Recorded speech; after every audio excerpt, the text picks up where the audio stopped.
All right, so Campbell Soups, okay? When you're, in a military, or maybe you're just a regular Joe, if you go into the average person's pantry, you're probably going to find some Campbell Soup, okay? Campbell Soup executive allegedly calls company's product shit for poor people. Did you hear that? In secret recording. And this somehow, some way, goes viral, and it's been a hot mess at Campbell Soup. Go ahead and play it, Rob. People who buys our shit.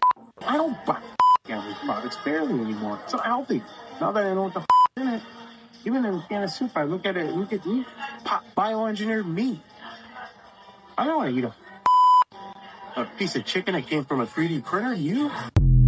All right. So this is a recording from an executive that was secretly recorded during a meeting, according to a lawsuit filed in Michigan Wayne County Circuit Court. The suit filed by Robert Garza, former cybersecurity analyst for Campbell Soup, accuses Martin Bally, the company's vice president and chief information security officer, of making the offensive comments during a meeting in November 24th. Garza recorded a conversation which he said took place at the company's headquarters in Camden, New Jersey. Local 4 News Detroit reports. In the recording, obviously we heard what he says, and that is now turned into a scandal. Garza, who began working for the soup giant in September of 2024, told Local 4 News that initially he had kept the recording private, but changed his mind and decided to report the comments to his supervisor. Tom, your thoughts on this story? Well, look, people pop off all the time about their job, or they'll be in a conference room and pop off all the time. So one of the one cautionary tale is this: there's always someone in there recording with a phone. Just assume it is. And so that's the first thing, and set that aside. And so maybe don't pop off at work in a crowded conference room. Maybe speak in candor, number one. Number two, maybe tone it down a bit if you're going to pop off. So I think those are the 2 lessons for everybody. However, what was interesting about this is it's hard to pick up a can of Campbell Soup and turn over the back and look at the sodium. I know I'm very careful with the canned soups that my mom has. My mom's, 88. And if you look, and you look at the back, there's a lot of sodium in soup. And I'm not on on the warpath for sodium. I'm just saying, when you look at it, to preserve and to make the product that's in there, they use a lot of salt, basically. Damn. 600 milligrams. What was it, Rob? Yeah, 600 milligrams just in this can of spaghetti. And how much is 600 milligrams? Just to put that in perspective. It says 25% of the ingredients. So can you do me a favor and go to what should be the daily intake of sodium for the average person? I think that might have been what that percentage is for, is the daily intake recommended. So the daily intake for sodium, they put right next to it, that's 25%. I believe so. 25% of the daily intake of sodium you would get from this? From one little bowl of soup to Which go makes with sense. it, to go with 23. Yep. American Heart Association says 1,500 milligrams per day, and which is lower than most of those 2,300 milligrams. So that 600 would be more than a third of what American Heart Association thinks you should take. Okay, Tom, keep going. And heart disease is the #1 killer of women in America, not breast cancer. They're both terrible, but heart disease is, and heart disease, hypertension, and sodium all go together. So one thing, now Campbell's has got this light shining on their product that they didn't want, and this guy is probably going to lose his job if he hasn't already, if that's it. But it's just shocking to see. How do you handle that? I guess that's the more question. So, Paul, you've been in, you build a company, you've sold a company, you've worked at big companies like Microsoft, you've done things. What do you think about this, and how would you handle it? What do you think should happen to somebody like this? Apparently, Rob, he got hired September of 2024, or did that guy say that he had the recording from September of 2024? No, the recording took place November of 2024, so 2 months after he was hired. Yeah. So 2 months after he was hired, this recording happened. Please, Paul.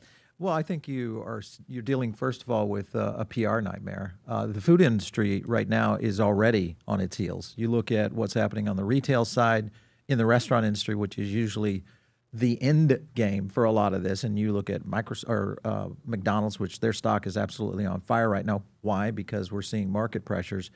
But the biggest issue right now is around what's going on in food service in general. You've got a story here on Tyson. PR management is critical right now for Campbell's. A lot of these companies in the food service industry, in most cases, are already dealing with big problems in terms of challenges from the daily consumer. So I think this move right here is, right now, it's going to be PR control. What do you do? Let's just say we are the C-suite executive team. Yeah. Say you're the COO, Tom, you're the president of the company, and we're sitting there in a meeting. This comes out, you see the video, it's live. What are we doing? What are our next this three guy's got to steps? go. This guy's got to go. So number one, are we firing this guy? Oh, absolutely. Absolutely. Because there was also some things that haven't been played out that he made some comments about. He works in, information security, IT. He made some comments about his Indian coworkers. So a combination of, dude, you're not supportive of management. You're not supportive of the product. This is the wrong way to do it. And you said some things about coworkers. You haven't been here very long. I'm sorry. You're done. Did he really say that, Rob? Is that also in the recording? According to the recording, yes, this is what he said. Wow. Can you go? What is the other video that you had, Rob? Of I just have the news story of the gentleman that he made the comments to. Can you let you see this real quick? We have shit for f***ing poor people. Who buys our shit? And that's just part of an over an hour-long rant, says former security analyst for Campbell's, Robert Garza of Monroe. I don't buy Campbell's Okay. products Can you go barely back to the anymore. So I one don't line think- about what he said? So on the other article you were on, it says, I don't want to read it. Effing Indians don't know It's effing thing. really The voice, unfortunate. they couldn't think for their effing selves. Okay. So this guy's fired. By the way, just so everybody knows, there's a couple questions I got with this because this company, when you're looking at them, 2025 fiscal year net sales, what would you say they did in net sales? $9 billion. Kim, $10.25 billion. This is not a small company. Their operating net, their EBIT was $1.12 billion. Net income profit, $602 million. They employed 13,700 people. Question becomes, how the hell does a guy like this get hired at a company this big and he gets through not finding out whether he loves the company, doing reference calls? Is this a miss on the hiring part in the HR department, Tom? Well, I think the CEO does three things. Number one, the CEO calls HR and says, he's gone, right? Yes, sir. He's gone. He's out the door. We're done.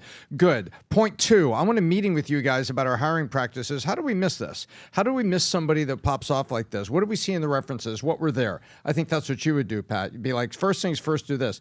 Then the third thing the CEO is going to do, he's going to grab as many of the low sodium and the diet grade, when they all, remember they say low calorie and diet grade products, and he's got to go to the microphone and say, Campbell's has been making stuff for a long time. Yeah. Boom. Then point one, heritage. Point two, our products are tested. Point three, we care about the consumer. Point four, take a look at these products that we've been issued for low sodium, low calorie, and things like this. We are there, and we are with the trends in America. It's really unfortunate to have this light shine on us. Please have a safe and happy Thanksgiving. That's all the CEO can do. But the last thing he says, so it's the last thing that the reporters remember, he's got to go out there and talk about the products that they do have that have been moderated for today's dietary needs.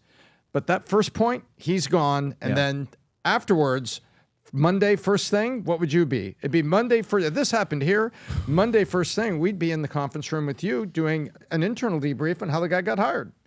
Yeah, But after we talk to the media. Brandon. But it is kind of true though that it is very gross and unhealthy, and probably if you eat that every day, I would imagine you're gonna be less healthy throughout the course of your life. And unfortunately, it is one of the things that people that are poor probably migrate to because it's so cheap. I mean, what is it, $1 or $2 a can? So yeah, it is factually true that the lowest income people probably buy that, and it is true. I think that's unhealthy to eat that every day. So. It's good to see it because I think people should do everything they can to avoid eating stuff like that. How much is a can, by the way? I think it's $1. Yeah, $1 down from $1.26. Well, this is Walmart, but yeah. Well, let's just say it's $1, just to calculate how many of these they sell, okay? According to these guys, 27.1% of the company's top-line revenue is the soup product. Yep. What? I mean, if we do them, do you see where this By the thing way, just they don't went? sell it for $1 a can. They probably sell it for 60 cents a can to Walmart and to the grocery store, and the grocery store has it on the shelf at $1. Well, let's just, for the sake of things, let's just say $1, okay, to make the math easier. 27% of $10 billion is $2.7 billion. $2.7 billion divided by $1 is what? 2.7 billion cans. Wow. And divide that, let's say, by 400 million, the Mexico, Canada, U.S. population. 6.75 cans. But Tom, I don't know if we drink Campbell. Do you drink Campbell? Well, that would be 1 can of soup every other month. Have you had Campbell in the last 12 months? I don't think I've had Campbell soup in the last 5 years. Have you had Campbell in the last 12 months? No, but I think you're hitting on something here, Pat, and that is that this might be an opportunity for Campbell's, and especially for the food service industry. You also touched on something else that I think is important, and that is the systems and how they're hiring. And I have a little bit of inside knowledge. We had a business that was in the food service industry for almost a decade, and one thing is it's a very, dare I say, incestuous executive layer.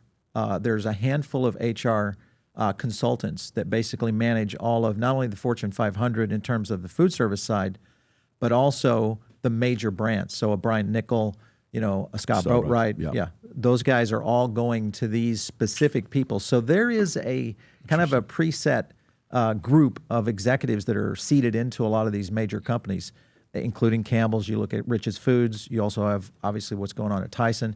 But the opportunity here for Campbell's actually is a pivot. Yeah.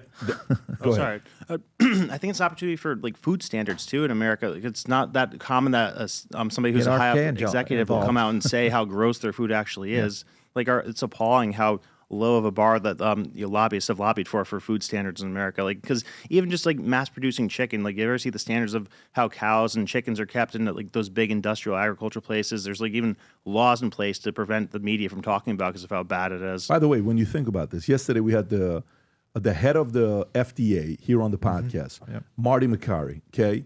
And we talked about how they're going from the food pyramid, which came out in 1992 to 2005, and then they changed it to My Plate, and they're about to announce the new food pyramid that we have to teach kids and all this other stuff. And yeah, My Plate is the latest one that they have.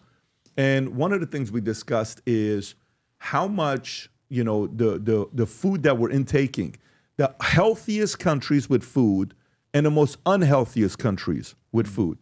The top 5 healthiest countries in food, Rob, I think number 1 was Japan, number 2 was Greece, number 3 was, I don't know who 3 was, but I do know it was it Australia? And then it was Kuwait, and then it was Israel, okay? No, it was Australia.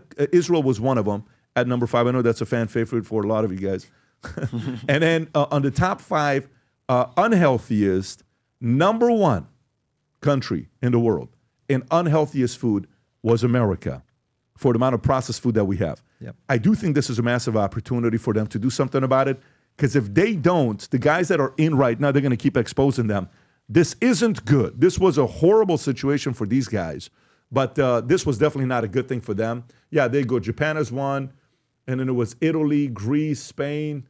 Well, apparently Israel was 5, and then who was the unhealthiest? The unhealthiest was U.S., Kuwait, Saudi, Micronesia, and then Qatar. So, Pat, by the way, sorry. Think about what that does for the medical industry. Like, we spent $2.5 trillion a year on medical stuff. Like, imagine how much of a factor this plays into that. For sure, but this was a accidental, dumb thing to do that exposes that 600 milligrams of sodium that people like Tom, Paul, Brandon, and others are paying attention to. 2026 is around the corner, and for some of you guys that have a dream, you have a vision, you have something that you get excited about. This is something I want to share with you that I was excited about. For 3.5 years, I kept telling my kids, one day, I kept telling my wife, one day. And it all starts like this with a decision and a plan. I want you to watch this video. Go ahead, Rob. So I want to show you something. For 3.5 years, I would drive past this street and I would look at this property, 11 acres on the airport, one of the last properties of its kind. I said, one day I want to own this property. We eventually bought it. When we did, there was nothing here. I said, I want to build a soccer field here. Boom, we got a futsal soccer field. This hangar here, I said, you know what? For election night, why don't we do a live event? This turned into an event. The biggest live stream worldwide on YouTube on election night. 2,000 people were here. I said, let's take that hangar on the other side. Let's turn it into a gym. Basketball, jiu-jitsu, weights. Boom, now it's a gym. Let's take that upstairs, which was a 2-bedroom for the pilots. Let's open it up and fit 51 employees there. Boom, we have that now. I got a bunch of other things to tell you about that we got going on here, but everything started with a plan. If you're watching this yourself saying, Pat, I got big plans as well. I host an event called the Business Planning Workshop.